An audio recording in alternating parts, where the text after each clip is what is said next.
Ladies and gentlemen, today our topic is reading comprehension and complexity of language. Now, in this regard, you have to see that we are committed to language, which is not only for our day to day conversation, but also for writing academically and writing in examination halls. So when we write in examination hall, things are totally different because that is evidence-based presentation. Examiner is not doing some personal conversation with you, but he or she expects from you something which is highly intelligent, intellectual, academic, scholarly, based on data, statistics, and based on some real substance. Now, how to add that substance? For that, you have to read and you have to listen. That is the complexity of language. Language is used for many purposes. One is your daily conversation in your houses or in market or with your friends or relatives. So that is about day-to-day affairs, that how are you doing and what's going on, what's up, and stuff like that, which we do not discuss anything. So when we talk or when we speak, it is not the same that we discuss, we analyze, or we go into details. That is a totally different thing. So when you are sitting in examination hall, the complexity of language is highly essential. For complexity of language, you have to read original sources, academic sources. So here comes reading comprehension. Now, reading comprehension is a technique that you are not only reading, you are not only recognizing the symbols, but you are also getting involved with the writer. So reading comprehension is basically a conversation between writer and reader. When you read something, so you don't just read it, you study it. Now the definition of study is detailed examination. Detailed examination. We can read a newspaper or we can listen to someone casually, non-seriously, unprofessionally, informally. So that is not reading comprehension. When we go into details and we consider each and every point, each and every word, each and every sentence, message of the writer, and then we comprehend it. And if somebody asks questions on that reading and we are able to respond to the questions, so this exercise is called reading comprehension. Basically, reading comprehension is to study the paragraph. There is a difference between study and reading. Reading is only one format of study. We can read, we can listen, we can observe, we can experience, we can analyze, we can critically think. There are so many ways in which we can study. For example, a scientist studies a plant or an animal by observation and experiment. So that is also study. The scientist may not be just reading a book on plant or reading a book on the animal, but he or she is studying the nature directly. Now there is a poet, and a poet is writing on a flower or on a beautiful scene or somewhere natural beauty. The poet is not reading any book or not listening to any lecture, but the poet is getting inspiration from the natural beauty, and then this inspiration is communicated in the form of poem or poetry or novel, drama, or any form of art or literature. So these things are advanced level reading comprehension.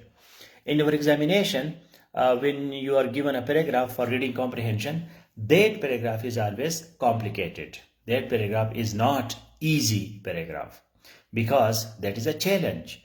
Do you understand the paragraph or not? Do you understand each and every word? Do you understand the message? Do you understand the vocabulary? Do you understand the theme? So when you understand every dimension of the paragraph, then the test is some questions, and those questions are asked at the end of the paragraph. If you can reply those questions, then you are a good reader. If you cannot reply the questions correctly, so again you have problems. Now here, when you reply the questions in writing, so again your grammar, your vocabulary, your punctuation, that is important. In the reading comprehension, there are different types of question. If the question is when this happened, the answer will be very short. This happened in for example, 1947. When did Pakistan come into being? 1947. It is very simple, one word answer.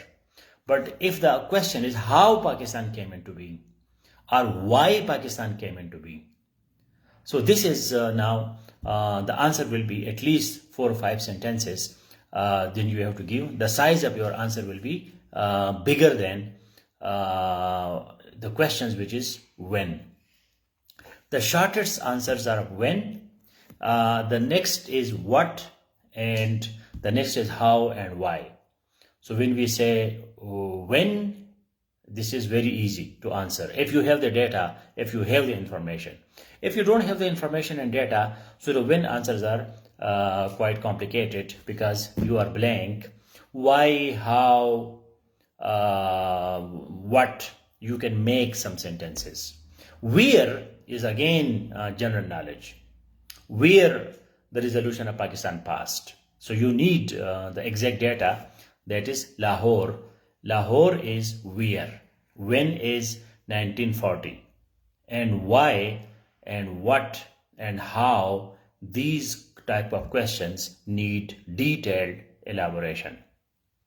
So the simple way to understand reading comprehension is that reading comprehension is to study the paragraph and be able to respond to the questions as a test of understanding. The test of understanding is writing or speaking. When you can write on a topic and you can speak on a topic, so you have understood it. So please make a comment that study means detailed examination. Study means detailed examination.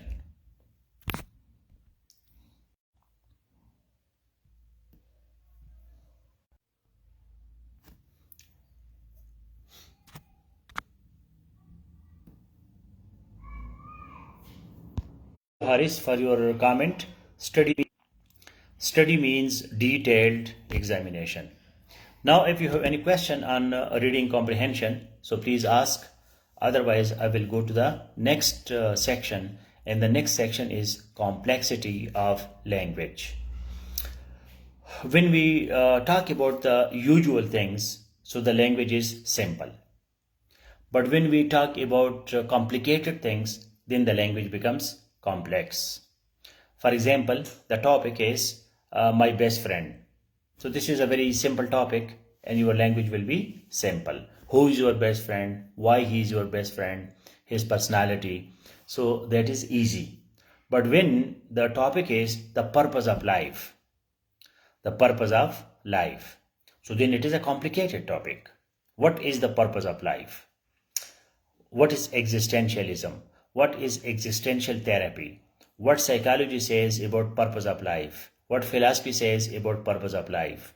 What spirituality or religion say about purpose of life? So automatically it becomes complicated.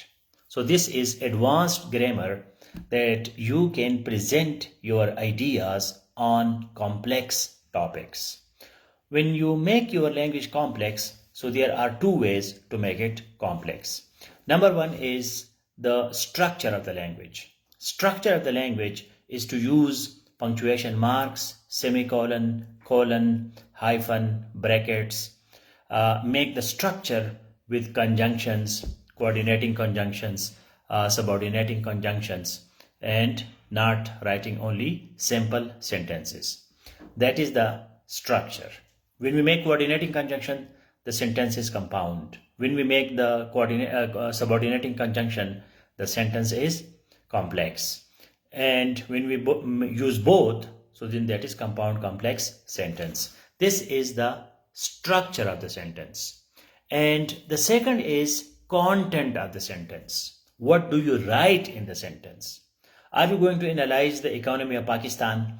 Are you going to analyze the causes of the Palestine-Israel war? Are you discussing the global warming, the reasons, the causes, the solutions?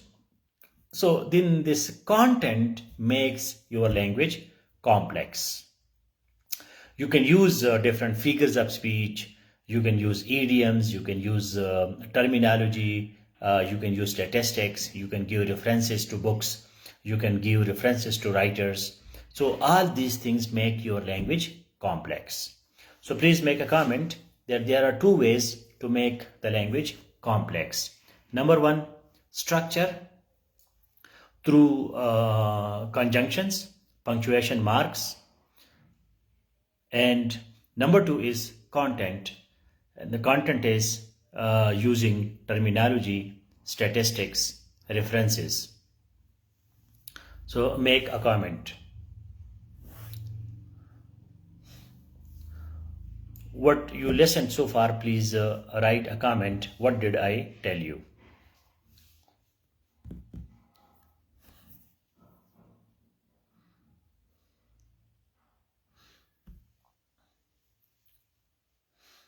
How to make language complex?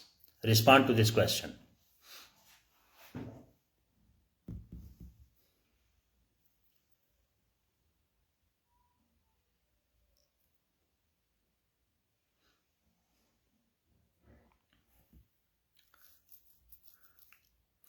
There are two ways to make the language complex. Number one is structure.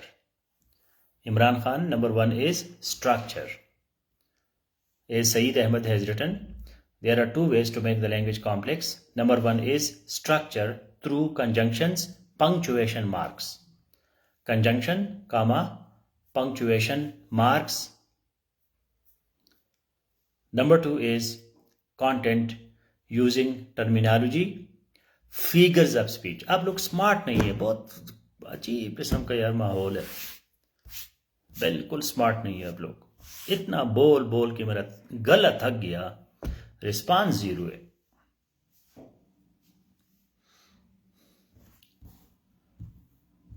पता नहीं क्या चक्कर है.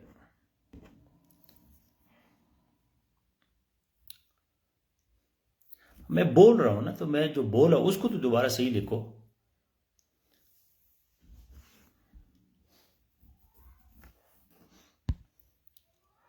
So there are two ways to make the language complex.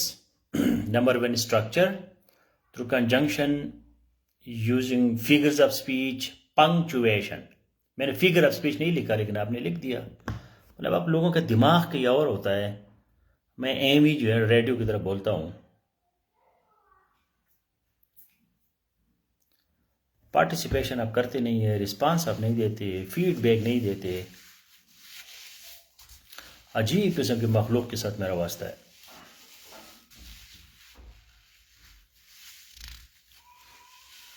Dead bodies है, grave yard है, कब्रिस्तान में. बस कब्रिस्तान में लोगों को जो है ना सूरत यासीन पढ़ रहे हैं. न कोई आता है, न कोई डिस्कशन करता है, न कोई क्वेश्चंस करता है.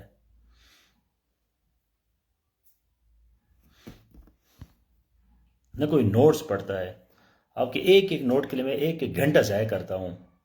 कभी मुझे किसी ने नहीं कहा सर जी मैंने जो है ना वो नोट्स पढ़ लिए, मुझे इस चीज़ की समझ नहीं आई. उस दिन मैंने आपको प्रेसी का टेस्ट दिया, किसी ने उसको सॉल्व नहीं किया, एक बंदे ने भी सॉल्व नहीं किया. और फिर मैंने लिखा था कि मैं उसका जवाब दूंगा, किसी ने पूछा भी नहीं कि सर वो जवाब किधर है. ऐसे अजीब मखलूक है. मतलब इतना खूबसूरत में आप लोगों ने प्रेसी का टेस्ट बनाया. प्रेसी का मेरा गला खुश हो गया. प्रेसी क्या है, प्रेसी का नोट्स, प्रेसी जो है वो सारा.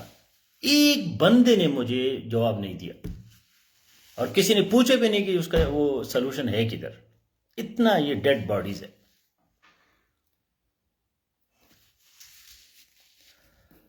मेरे ख्याल में आप लोग जो है ना ये कोई और काम कर रहे हैं. अब वैसे इधर आते बैठते हैं कि भाई जो कुछ मिल गया मिल गया. मुझे भी इतना सीरियस नहीं लेना चाहिए इन चीज़ों को.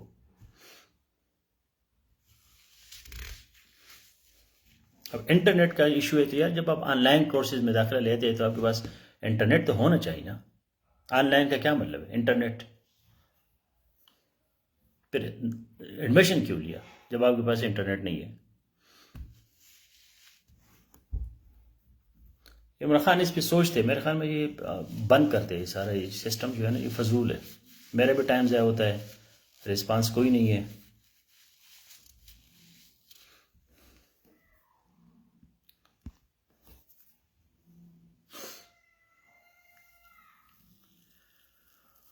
हो सकता है मेरी गलती हो, आप लोगों की गलती ना हो।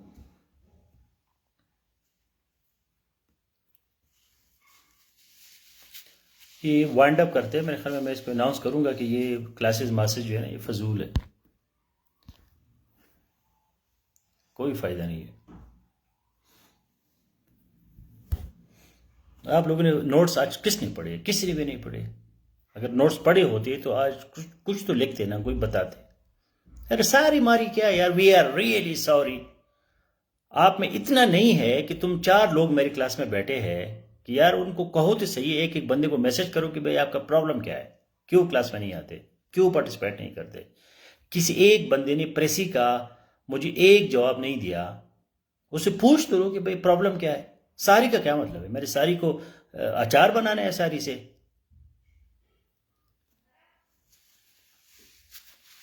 अब सारी कहे कि बस आपकी ड्यूटी पूरी हो गई।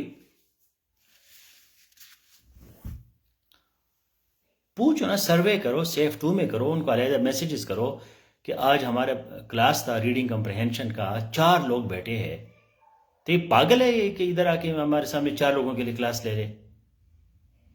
क्या बाद में आप सुनते हैं आपने टेस्ट का जवाब नहीं देते, कोई कमेंट नहीं करते, कोई डिस्कशन नहीं करते, कोई क्वेश्चन नहीं करते। LPCS में मैं इतना मटेरियल देता हूं, कोई उसको लाइक भी नहीं करता।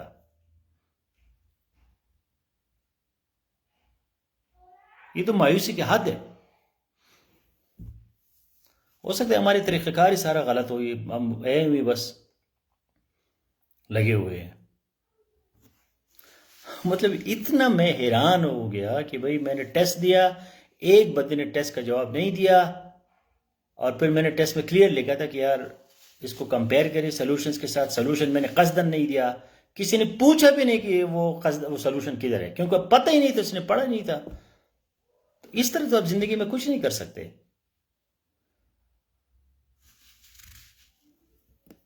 ये तो ये भी फजूल जो है ना करवाई है। However, let me complete the topic. For daily use of language, we do not need complexity. For daily use of language, मैं कितना कहा गया सेफ 2 में बोलो, कोई नहीं बोलता। 1-2 लोग आ जाते बोलते, फिर गायब हो जाते हैं। तो इस तरह ब्यूरोक्रेट कैसे बनेंगे, लीडर कैसे बनेंगे? इतना आपसे नहीं होता तो क्या मतलब। अभी हमारे प्रेसी का कोर्स खत्म होगा, लोग इसी में लगे जी मैं क्लास में मुझे ग्रुप में किसी ने शामिल नहीं किया, वो यही लगे रहेंगे बच्चों की तरह, बिल्कुल किड्स मेंटेलिटी। एक बंदा सेफ के ग्रुप में अपने आप को मेंबर नहीं बना सकता तो और क्या करेगा?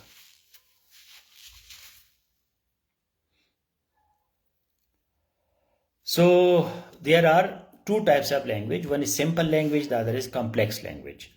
Simple language is for with simple grammar, and that is for daily uses. Number 2 is, मतलब वो नोट्स में देता हूँ ना, इतने लंबे लंबे नोट्स, उसको कोई लाइक भी नहीं करता ना। वो सीन में देता हूँ, सीन, उसमें भी बहुत कम लोग उसको सी भी करते हैं, सी भी नहीं करते।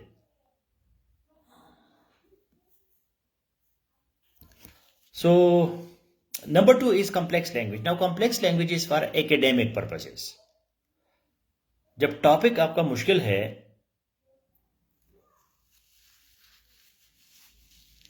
या ट्रेन में क्या ट्रेन करूंगा? जब मैं आपको प्रेसी का टेस्ट देता हूं, प्रेसी पे लेक्चर देता हूं, नोट्स देता हूं, फिर आपको प्रेसी का टेस्ट देता हूं और आप जवाब नहीं देते उसका, तो मैं आपको किस तरह ट्रेन करूं? डू तो आपसे नहीं कर सकता ना। मैं तो आपको नोट्स दे सकता हूं, लेक्चर दे सकता हूं, टेस्ट दे सकता हूं। ट्रेन है सर, ट्रेन का क्या मतलब है? मैं कैसे ट्रेन करूं आपको? को डंडे से मारो आपको, ट्रेनिंग का क्या मतलब है? आप रिस्पांस नहीं देते, टीचर को आप जवाब नहीं देते, टीचर को आप लाइक नहीं करते, टीचर को कोई कमेंट नहीं करते, टीचर से आप कोई क्वेश्चन नहीं करते, तो टीचर आपको कैसे ट्रेन करेगा?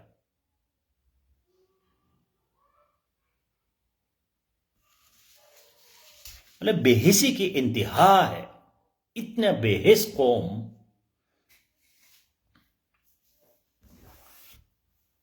जब मैं प्रेसी को आपको लेक्चर देता हूं, जब अब तक आप प्रेसी खुद करते नहीं है, मुझे देती नहीं है, मैं उसको चेक नहीं करता, तो आप क्या ट्रेनिंग पे कैसे होगा? मुझे बताइए, अगर आप मेरी जगह होते तो क्या करते? Let us do this discussion. If you were in my place, what you would do? अगर आप मेरी जगह होते तो क्या करते? कैसी ट्रेनिंग करते? थियरेटिकली बोलो, हवा में बोलो।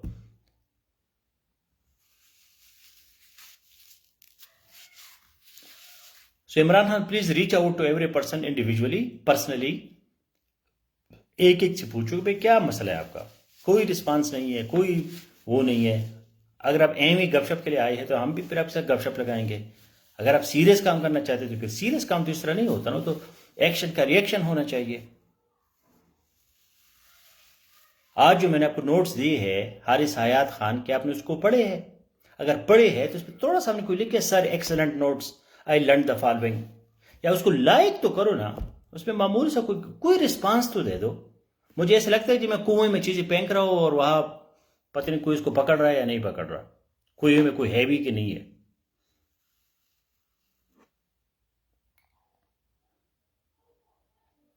मैं चीज ही फेंक रहा हूं लेकिन कुएं में कोई पकड़ने वाला नहीं है।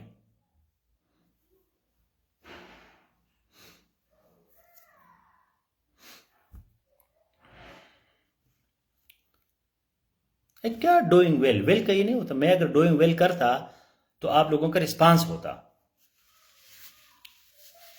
हो सकता है सारा कसूर आपका ना हो, मेरा कसूर हो। लेजी है, इनकेपेबल है, तो फिर छोड़ देना इन चीज़ों को। अब लर्निंग जो है, इंटेलेक्चुअल चीज़ें, एकेडमिक चीज़ें, ये तो रिगर, ये तो स्ट्रगल, ये तो मेहनत मांगते हैं ना, तो ये हार्ड वर्क वाली चीज़ें है। इस वजह से तो हर बंदा ब्यूरोक्रेट नहीं है, हर बंदा स्कॉलर नहीं है। ये हवा में तो नहीं हो सकता ना।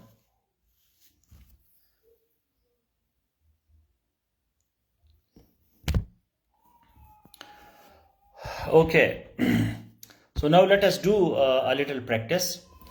कि जब आप किसी इल्मी गुफ्तगू करते हैं, इल्मी टॉपिक पे लिखते हैं, तो आपकी जो लैंग्वेज होती है वो आम लैंग्वेज से मुख्तलिफ होती है। ये आज हमारा टॉपिक है। उसमें आपका ग्रामर जो है वो एडवांस्ड होता है, विकेबलरी जो है वो आपका एडवांस होता है, उसमें आपके थॉट्स, आइडियाज जो है वो हाई लेवल के होते हैं।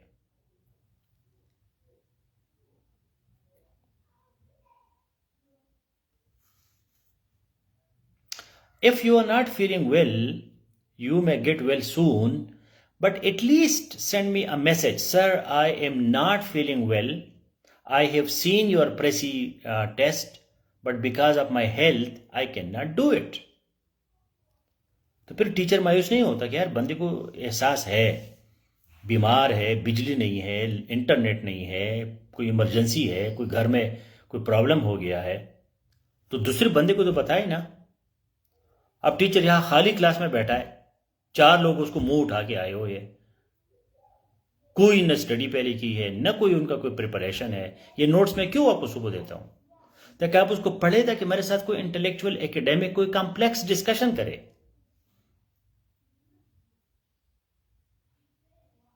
Yes and no both are answers. अब सेफ में अगर आप स्टूडेंट्स हैं तो कम से कम 24 घंटों में इसको 2 घंटे तो दिया करे, 3 घंटे तो दिया करे। जो डेली टॉपिक्स है उसको तो कवर क्या करे, क्या इसने क्या नोट्स दिए है, क्या पढ़ा रहा है, क्या कह रहा है, किधर हम जा रहे हैं।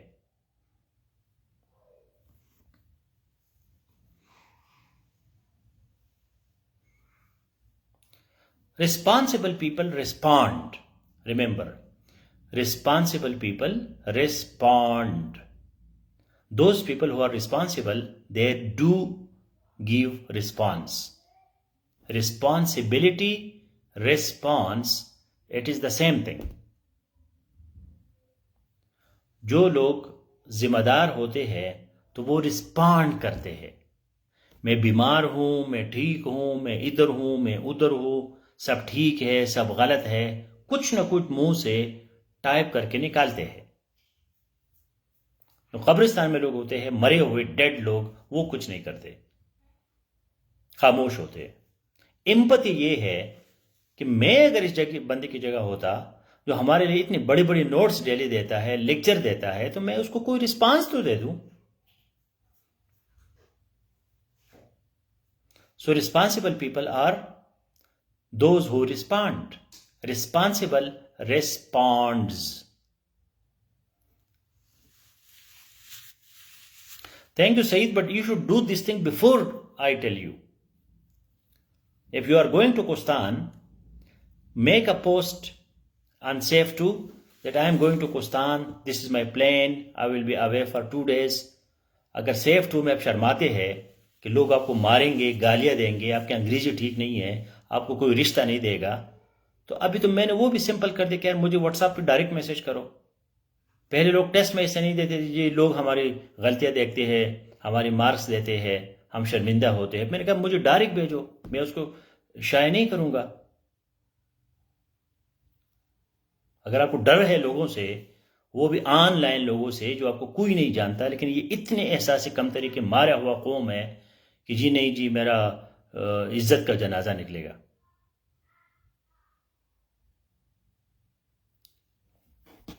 सो रिस्पॉन्सिबल रिस्पॉन्ड्सो, क्योंकि रिस्पॉन्सिबल एक है. अगर रिस्पॉन्सिबल पीपल है तो फिर responsible people respond. Responsible responds, singular singular, subject verb agreement. गला मेरा खुश हो गया, subject verb agreement, subject verb agreement, subject verb agreement. लेकिन सिंपल जब कमेंट करते हो उसमें भी गलती होती है.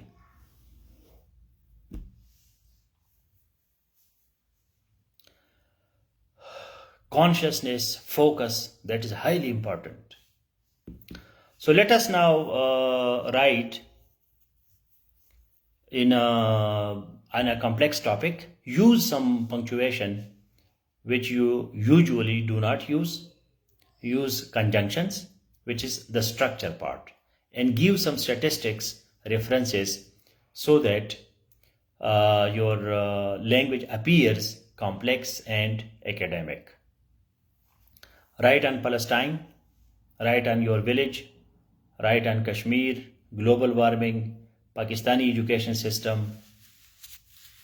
इतना खूबसूरत मैंने उस दिन टेस्ट बनाया था कि जी कोई एजुकेशन सिस्टम पे तकरीर करो, कोई बीबीसी की तरह इंग्लिश बोलो, कोई रिस्पांस नहीं है.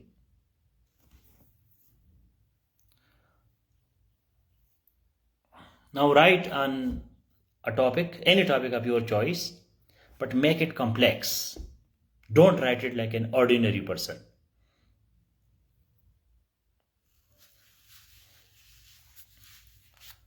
Subordinating conjunction is used for complex sentences. Coordinating conjunction is used for compound sentences.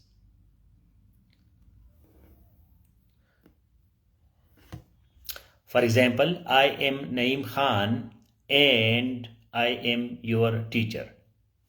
This is a compound sentence because and is a coordinating conjunction, and both the clauses of the sentence are independent.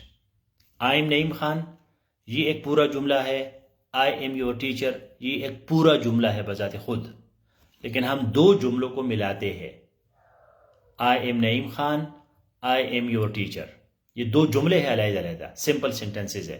इसको हम मिलाते हैं coordinating conjunction से, and से, तो ये compound बन जाता है, कंपाउंड सेंटेंस बनता है.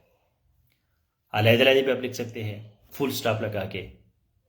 आप इसको सेमी कॉलन भी दरमियान में लगा सकते हैं.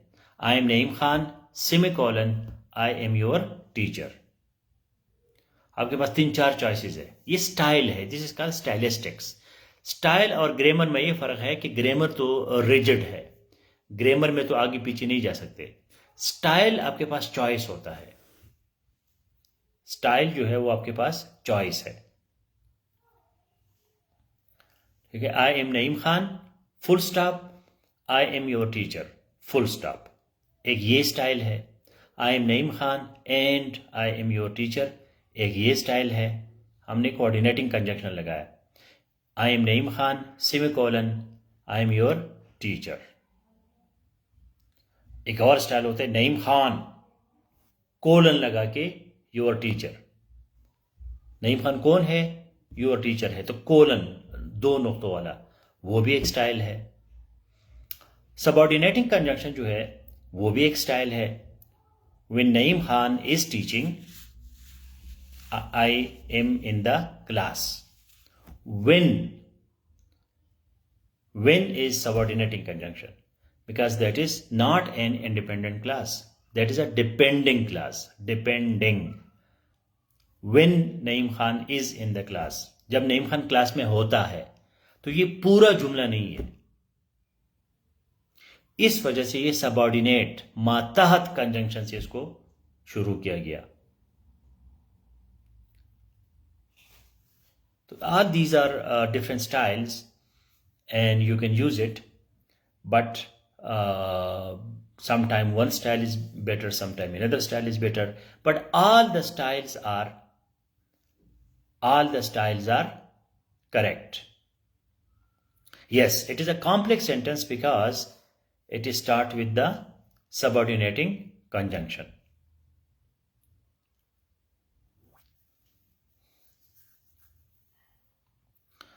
Okay, so now write on any topic as I told you, but make it a little complex. अब ये जो complex sentence है ये और चीज़ है, इसको तो हम subordinating conjunction से complex बनाते हैं। ओवरऑल complex language जो है वो ये है कि इसमें डेटा है, इंफॉर्मेशन है, स्टेटिस्टिक्स है, कोई किताब का नाम है, किसी राइटर का नाम है, मतलब ये एक सकील, एक भारी किस्म की लैंग्वेज होती है, आम लैंग्वेज नहीं होती। How are you, I am fine, where are you going, I am going to my house, ये इस तरह की लैंग्वेज नहीं होती।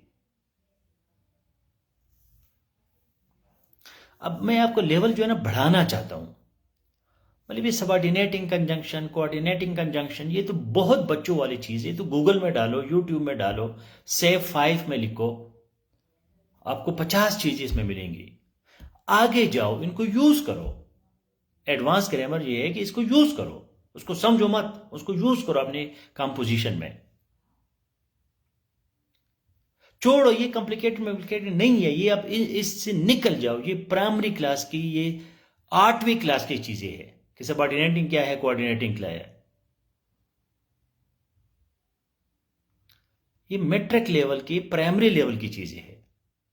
आप लोगों का लेवल क्या है कि तुम अब किसी खूबसूरत पैराग्राफ बनाओ और उसको कॉम्प्लेक्स बनाओ, उसमें कॉम्प्लेक्स सेंटेंसेस यूज करो, कंपाउंड यूज करो, पंक्चुएशन डालो, ये आपका लेवल है।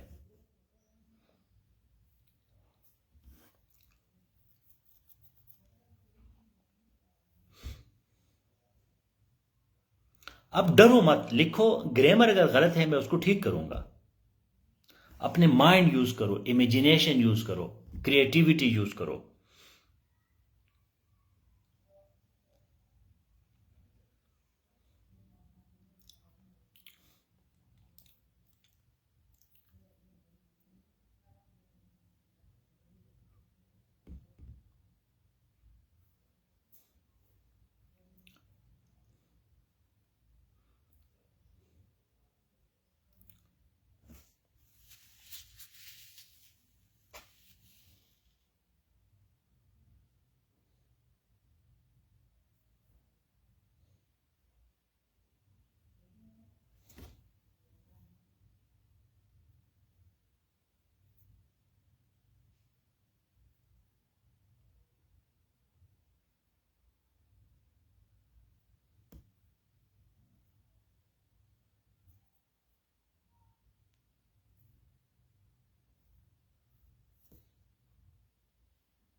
Yes right please. अगर आप नहीं लिख सकते तो ये लिखो, sir I can not right. बोतल की तरह, मुर्दे की तरह मत बैठो, कुछ हरकत में आ जाओ। I can not write, I will prepare and then I will right.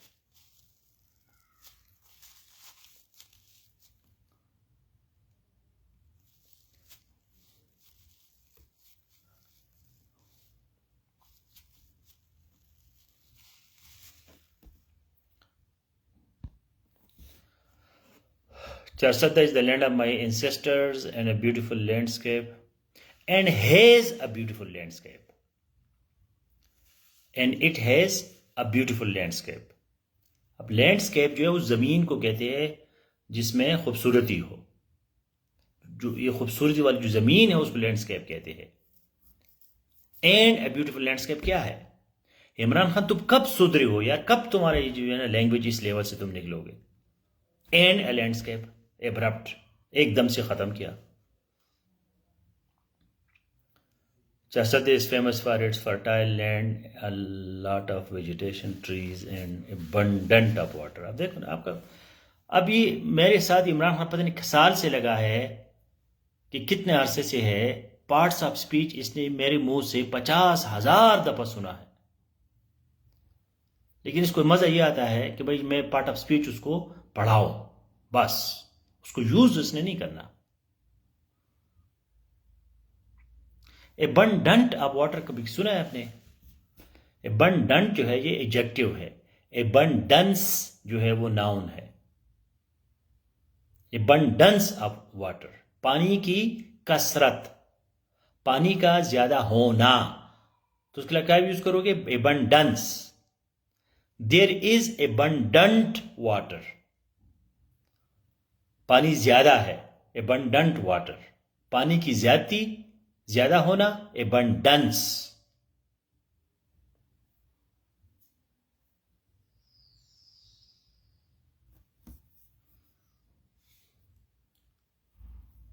What is जागीरी? अब यू की क्या जरूरत है? यू मैंने आपको 50 लाख दफा मैंने कहा है कि भाई कॉम्प्लेक्स लैंग्वेज में, एकेडमिक लैंग्वेज में प्रोनाउन मत यूज करो, प्रोनाउन मत यूज करो, प्रोनाउन मत यूज करो। मजाल है किसी के सीखने का मतलब क्या है कि उसको अप्लाई करे। ये यू की क्या जरूरत है? You can not ignore, the clothes can not be ignored, the clothes can not be ignored. अभी इतने टेंशन में आ गया, इतने स्ट्रेस में आ गया मेरे बातों से कि उसने शुगर का लफ्ज भी गलत लिखा, शुगर का स्पेलिंग भी गलत लिखा। इतना ये हसास है, इतना ये सेंसिटिव है, इतना ये अच्छा इंसान है कि शुगर को भी उसने ER के साथ लिख लिया क्योंकि टेंशन में आ गया। यही टेंशन कल आपका CSS के एग्जाम में बैठे होंगे तो क्या तुम उस टेंशन को बर्दाश्त कर सकोगे? वो तो इससे बहुत ज्यादा टेंशन होगा। ये तो कसदन में माहौल ऐसा क्रिएट करता हूं कि तुम लोग टेंशन के अंदर काम कर सको। अब जगरी अगर ये इंग्लिश का लफ्ज नहीं है तो इसको थोड़ा सा एक्सप्लेन करोगे क्या चीज है ये जगरी? मैंने पंक्चुएशन मार्क आपको कहा, तो पंक्चुएशन मार्क आपने अचार बनाना है, इसको आज ही यूज करना है ना।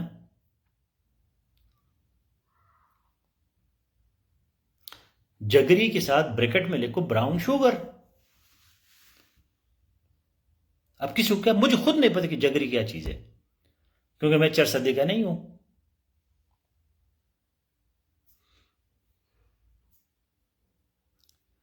You cannot ignore the clothes which are also known as qadar.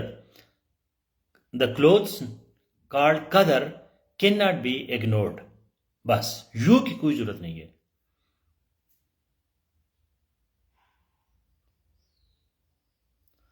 People used in cold weather, used पुराने जमाने में इस्तेमाल करते थे, आजकल नहीं करते। ये टेंस आप कब सही करोगे?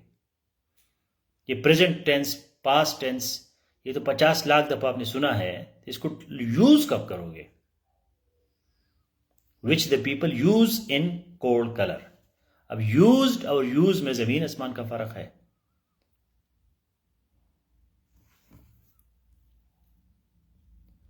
पहले करते थे, अभी नहीं करते। अगर अभी भी करते हैं तो फिर आपको यूज इस्तेमाल करना होगा। ये तो कॉमन सेंस की बात है। मामूली से जहानत वाला बंदा जो है, स्कूल का बच्चा इसको ठीक लिखता है।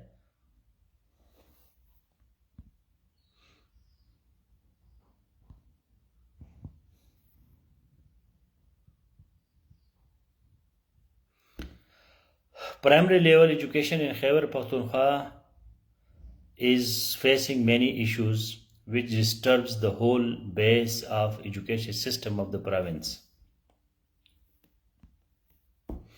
अब इसमें कोई स्टैटिस्टिक नहीं है, कोई जो है ना रेफरेंस नहीं है, कोई जो है किताब का नाम नहीं है, कोई रिसर्च इसमें नहीं है। ये कॉम्प्लेक्स लैंग्वेज तो नहीं हुआ ना। The basic problem is the low interest of parents in their child's education. They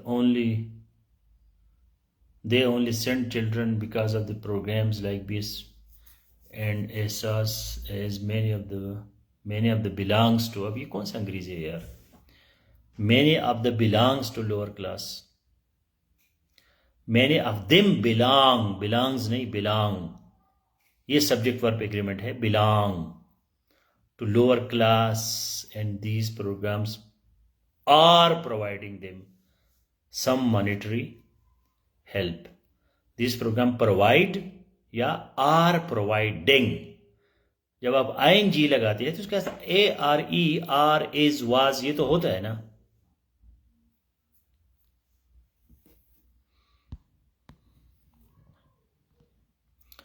complex का ये है कि भाई तुम प्राइमरी एजुकेशन का बताओ कि प्राइमरी एजुकेशन जो है कि खैबर पख्तूनख्वा में कितनी स्कूल्स है, प्राइमरी स्कूल्स कितने हैं, कितनी स्टूडेंट्स है, एनरोल्ड कितने हैं, कितने ड्रॉप आउट है, कितने जो है वो प्राइमरी एजुकेशन से बाहर है, मतलब उन्होंने दाखिला लिया ही नहीं है।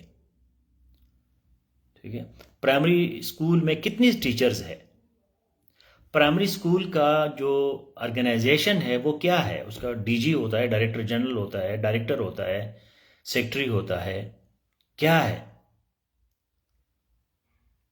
प्राइमरी एजुकेशन जो केपी का है उसका कंपेयर करो, अगर आपने केपी भी लिखा है तो उसको पंजाब के साथ कंपेयर करो, सिंध के साथ कंपेयर करो, बलूचिस्तान के साथ कंपेयर करो। तो ये आपका टास्क हो गया, इस पर काम करो, रिसर्च करो। इस तरह तो ये कॉम्प्लेक्स नहीं, तो आम जबान है। एग्जामिनर तो सीएसएस लेवल का, ये तो कोई लैंग्वेज नहीं है।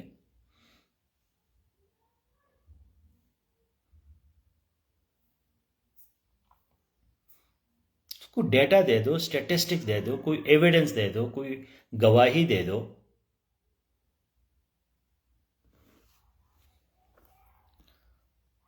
तो इसको फिर कॉम्प्लेक्स कहते हैं कि आप उसको बाकायदा प्रूव करते हैं।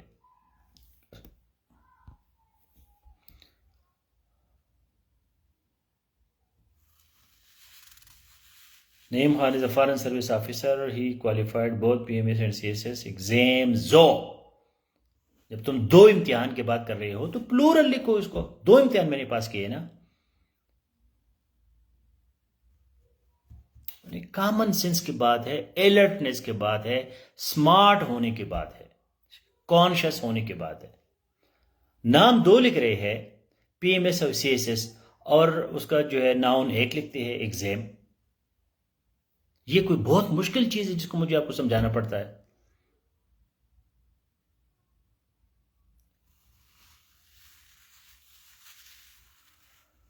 He always study and apply philosophy and psychology. One day he will become a legend because he is following the formula of lawful. अभी ठीक है, आपने अच्छा लिखा है, थैंक यू, आपने मेरी तारीफ की है, लेकिन इसमें कोई मजीद मिर्च मिसाला डालो, कोई स्टेटिस्टिक डालो, कोई इसमें रेफरेंस डालो, कोई लाफल को एक्सप्लेन करो मजीद कि लाफल क्या चीज़ है।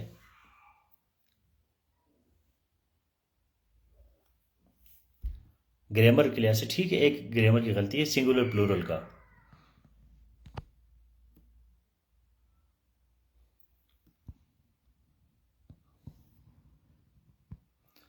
Imran Khan was the former prime minister of Pakistan.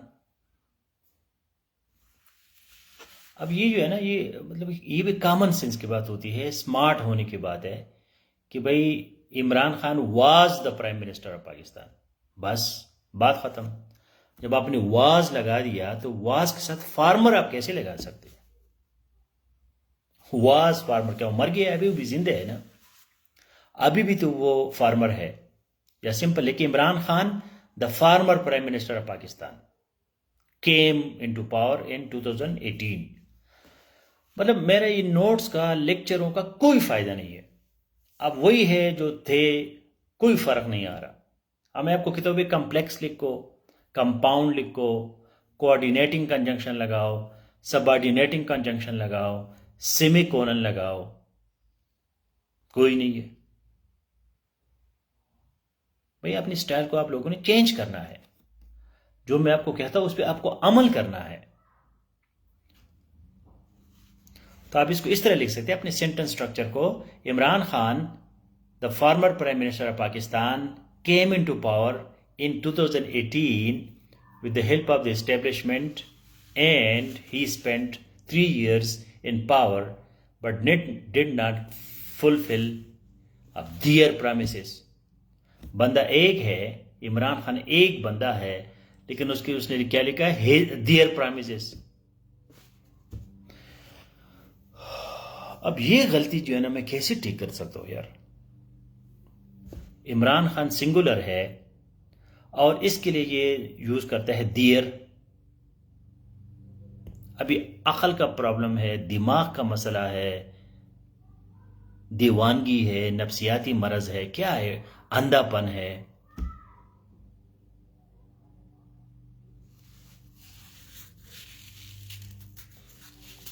दूसरे ग्रामर के लिए आपकी राइटिंग ठीक है, लेकिन आप ये जो है, remember one thing and that is called in academic writing, that is called hedging. HEDING, ये लिखे अपने साथ, हेजिंग, HEDING। ये एकेडमिक राइटिंग, कॉम्प्लेक्स राइटिंग के लिए बहुत जरूरी है। Hedging means diplomatic language, politically correct language. Diplomatic language, politically correct language, hedging, HEDING। कि आप लैंग्वेज ऐसी इस्तेमाल करोगे कि उसका कोई चैलेंज करे तो आप उसको साबित कर सकते हैं। ठीक है। अभी आपने ये लिखा है कि prime minister came into power with the help of the establishment. तो इसके दो तरीके हैं।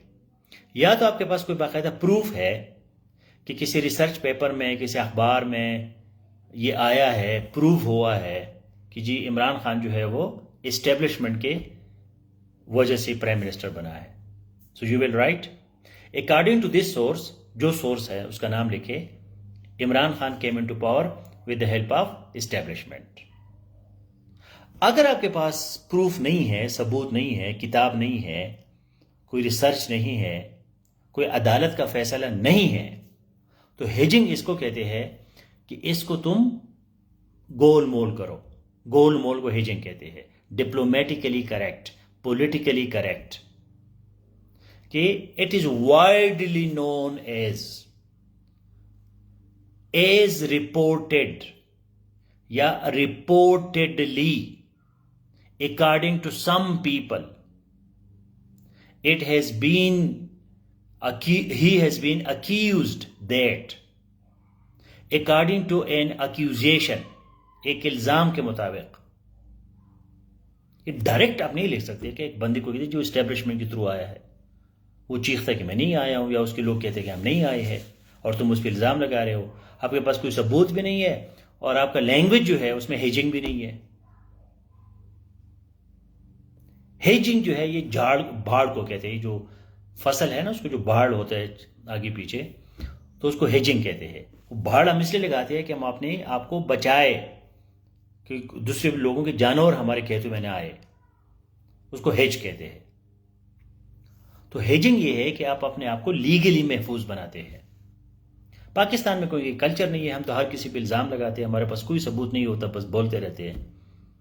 लेकिन एकेडमिक राइटिंग में आपके पास सबूत होना चाहिए, जिसको हम कहते हैं एविडेंस बेस्ड प्रेजेंटेशन। आपके पास सबूत है, अदालत का फैसला है कि इमरान खान जो है वो एस्टेब्लिशमेंट की वजह से आया है, फैसले को कोट करो, साइट करो, CITE, site, citation, CITATION। Citation जो है ये कॉम्प्लेक्स राइटिंग में ज़रूरी होता है कि आप उसको कोट करें या साइट करें। CITE, लिटरेचर साइटेड उसको कहते हैं।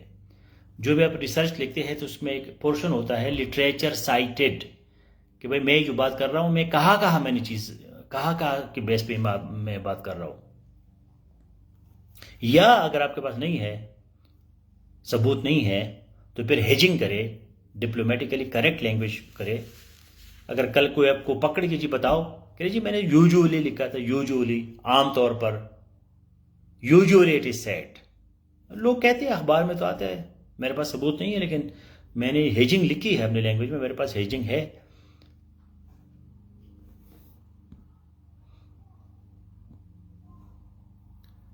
Hedging, HEDING, HEDING। ये सेफ एसे में जाए, वहाँ हेजिंग पे मेरा पूरा लेक्चर है, नोट्स है, सेफ एसे क्लासरूम में।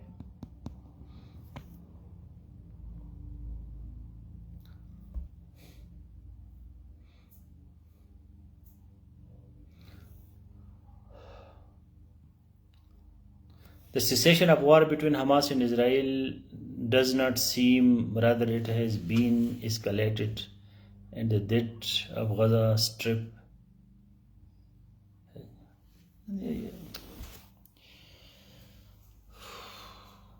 कमाल है।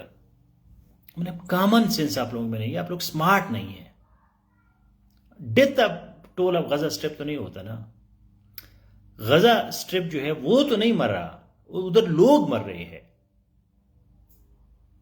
सो the death toll in Gaza strip has reached. मतलब इसमें कंफ्यूजन है कि आप गजा स्ट्रिप को मार रहे हैं या आप जो है लोगों को मारने की बात कर रहे हैं।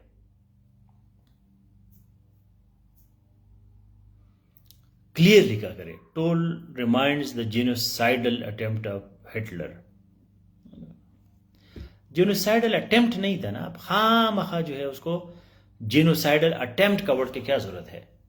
Reminds the genocide of Hitler, वो अटेम्प्ट नहीं था, वो तो जेनोसाइड तो था ना, तो लोगों ने मारा था, उसने जूस को मारा था, मिलियंस ऑफ जूस को मारा था उसने। तो इसमें अटेम्प्ट का क्या मतलब है। अटेम्प्ट का मतलब ये कि उसने कोशिश की थी लेकिन उसने किसी को मारा नहीं था। सुसाइड अटेम्प्ट, खुदकशी की उसने कोशिश की लेकिन मरा नहीं।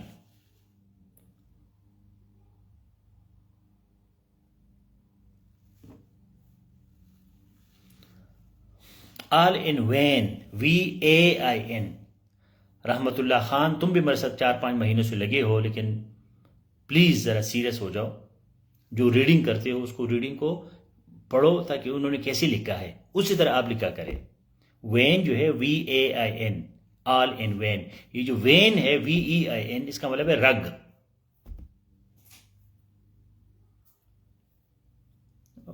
विटूइंग फ्रॉम विट टू पावर। जब ये कॉमन, मुझे लगता है कि आप लोग स्मार्ट नहीं है, बस आपको मेन मसला जो है स्मार्ट नहीं हो ना होने का है। मतलब कॉमन सेंस आप लोग में नहीं है, ऑब्जर्वेशन नहीं है, सादी सीधे लोग हैं, बस पेंडू किस्म के लोग हैं। या वीटिंग जो होता है तो वी टू पावर ही करता है ना, तो इसमें दोबारा वी टू पावर की क्या जरूरत है। या आप खामखा अल्फाज लिख रहे हैं कि आपके अल्फाज थोड़े से ज्यादा हो जाए। ड्यू टू वीटूइंग ऑफ USA, बस। If they passed but the implementation is not carried out, the implementation has not been carried out, is not carried, ठीक है, लेकिन बेहतर क्या होगा, has not been carried out। मसले का हल जो है वो ये है कि जब आप रीडिंग करते हैं तो अभी देखो ना कि हमास पे, गजा पे, इजराइल पे लोगों ने कैसे लिखा है, डॉन ने कैसे लिखा है, BBC ने कैसे लिखा है, मैं भी उसी तरह लिखूंगा, फिर फर्क आएगा। वरना वही तुम्हारा प्राइमरी स्कूल वाला जो स्टूडेंट है वो कभी भी गायब नहीं होगा। उम्मीद है कि इतने ज्यादा जोर के साथ आप लोगों के पढ़ाने से कोई फायदा होगा, वरना हालात बहुत खराब है। हेजिंग का स्पेलिंग जो है HEDING. Now let's go to LPCS for the second class.